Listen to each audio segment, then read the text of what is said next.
And joining me with more is Iran expert Dr. Ori Goldberg from the IDC.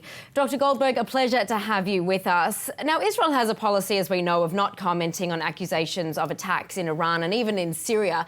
How significant, though, is this latest string of suspicious incidents in Iran? It may be significant factually regarding the situation on the ground, but it's probably more important in terms of what each side chooses to make of it. This is grist for the mill for the mutual hostilities between Israel and Iran. Now, talk us through then the letter that's been sent to the EU's top diplomat, Joseph Borrell, and what this actually could mean for Israel.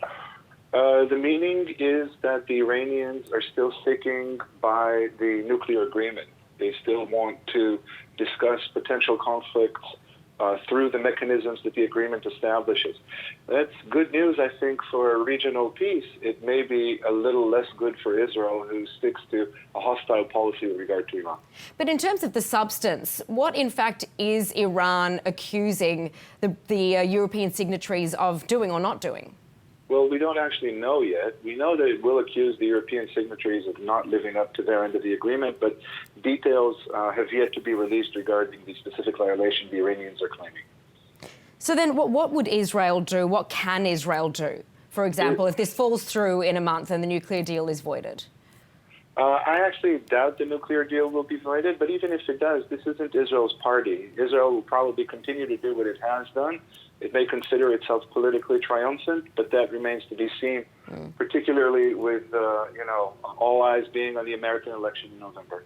And now, Ori, though, COVID-19, as we know, has dominated the discussion when it comes to defence. But could the pandemic's influence on the ground see tensions or lack thereof be coming to an end? Well, what COVID-19 is doing is actually limiting both sides' ability to focus their attention on escalation. Both sides have much bigger fish to fry at the moment. This could, potentially, there could be a scenario where this spins out of control. I have to say, on both sides, I think there's a reluctance to ramp it up. There's a real will to settle down for the long run and try to get things together on the home front. Wow, well, it would be incredible to see if COVID-19 can, in fact, bring some peace between these warring parties. Thank you for that insight, Dr. Goldberg. My pleasure.